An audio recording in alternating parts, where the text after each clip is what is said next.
বিজয়ের ইতিহাসের সাক্ষী হয়ে আবারও পূব আকাশে রক্তলাল সূর্য।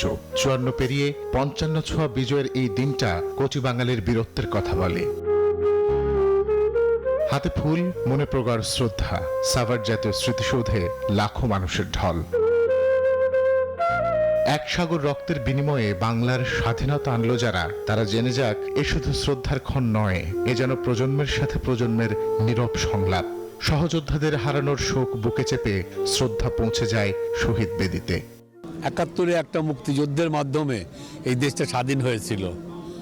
আমরা মুক্তিযোদ্ধারা সেই যুদ্ধে অংশ নিতে পেরেছিলাম এবং অংশ নিয়ে নিজেদেরকে অনেক গর্ব মনে করি, গর্ববোধ পাই।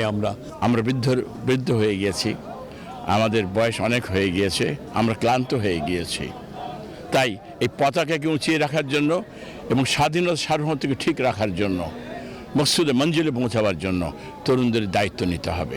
তরুণদের কাছে এই বিজয়ের দিনটা শুধু এক দিনের নয়, প্রতিদিনের প্রতিজ্ঞা, কতটা রক্তের দামে পাওয়া এই লাল সবুজ পতাকা।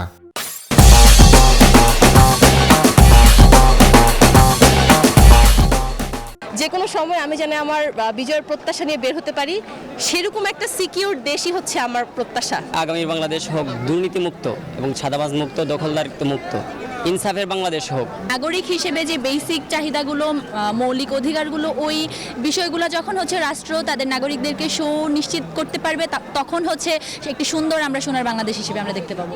নারী, পুরুষ অথবা ধর্ম, বর্ণ, মতাদর্শ সব ভেদাভেদ মান হয় যেখানে, সেখানে শ্রদ্ধা জানাতে আসে শিশুরাও যেন মানুষের মধ্যে বাংলাদেশ।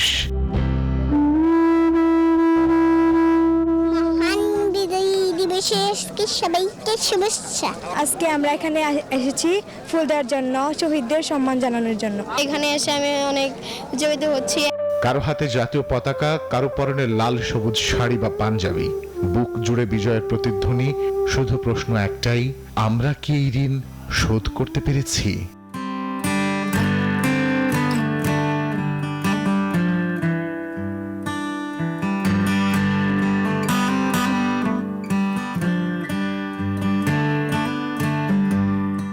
এই লাখো মানুষের ঢল, স্তরে স্তরে পুষ্পস্তবকের আদলে সাজানো শ্রদ্ধা আমাদের জানান দেয় প্রজন্ম পরিবর্তন হলেও কখনো পরিবর্তন হয় না বিজয়ের অনুভূতি।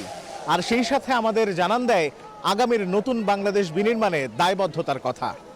সাভার জাতীয় স্মৃতিসৌধ থেকে রিশাদ হাসান, নিউজ 24, ঢাকা।